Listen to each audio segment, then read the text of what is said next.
They were banging on my door like the house was on fire. Mom shouting my name, Dad pacing behind her, phone in hand, muttering about lawyers. Funny how fast they panic when it's their name on the line. But I didn't answer the door. I just watched them through the peephole, calm, quiet, satisfied. 2 weeks earlier, my 8-year-old son stood in our hallway clutching a red t-shirt we bought for Family Sports Day. He was grinning. He even practiced his baton handoffs with the dog. That morning, I dropped him off at their house, my parents, same as I'd done last year. They said it was just easier for the whole family to meet there before heading to the park. Said the teams were already finalized, the structure too tight for last-minute additions. Said there were only enough shirts for registered names. They smiled when they said it, patted his head, and told me he could cheer on the sidelines. He didn't understand, not at first, but I did. I picked him up later that evening. His shirt was still folded, untouched. He didn't look at me when he buckled himself in, just said, "They told me I could keep score." My parents tried to downplay it, blamed logistics, claimed they didn't know there'd be such a big turnout. I nodded, smiled. Then I did what I always do when someone underestimates me. I went quiet. They didn't know I worked a double that night. Didn't know that while they drank wine and posted photos with their official teams, I was watching, scrolling, counting. 124 people in total. From cousins I hadn't seen in a decade to neighbors who RSVP'd that morning. They even made t-shirts for the dogs, but not my son, because they didn't want him in the family photo. They wanted him adjacent, a prop, an afterthought, and I'd had enough. You see, my parents are legacy obsessed. My dad chairs the community board. My mom runs a local charity. Their entire identity is built on curated appearances, happy family, good values, perfect grandparenting. They rely on me to uphold it.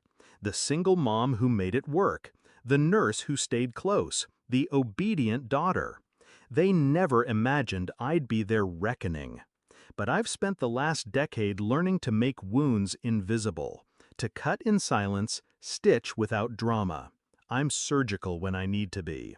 And this needed precision. First, I pulled the community grant applications they submitted this year, 3 of them, all tied to youth wellness and inclusive family initiatives, all signed with glowing language about equal access and no child left behind. I submitted a quiet complaint, anonymous.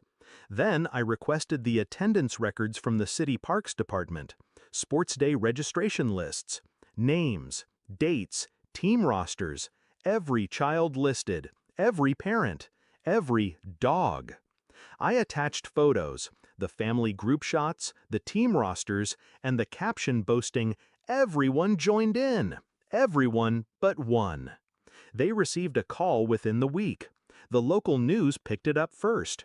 A story about a boy excluded from a family event under the guise of rules.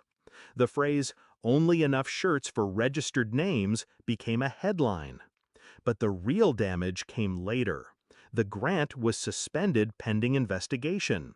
Their charity gala lost sponsors. And I stayed quiet. Until they showed up at my door. I opened it after they rang for the 4th time. Let them see my face. Calm, unshaken. My dad started barking about reputations, about how I misinterpreted a logistical error. My mom pleaded, "You're overreacting. You know how chaotic these things get. Why are you doing this to us?" I stepped outside, let the door click shut behind me. I looked them both in the eye. "You excluded my son," I said, low and measured. "You lied to his face. And then you smiled for photos like he didn't exist." Mom tried to speak. I raised a hand. "This isn't revenge. This is exposure." I leaned in. "The only reason this is spiraling is because you built a kingdom on lies, and all I did was whisper the truth." They stared at me like I'd slapped them. But I hadn't. I hadn't done a single thing to them that they hadn't already done to him. I just made sure the world saw it. We haven't spoken since. No apologies, no explanations. But the calls stopped. The door stopped knocking. And sports day? My son and I hosted our own. Backyard, balloons, trophies from the dollar store. A team of 5, all real friends, not blood. He wore the red t-shirt this time. It fit perfectly. There's a photo of him on my mantle now, grinning, arms up, medal around his neck. He doesn't know what I did, doesn't need to. He just knows he's seen, counted, chosen, and that's more than they ever gave him. Legacy is funny like that.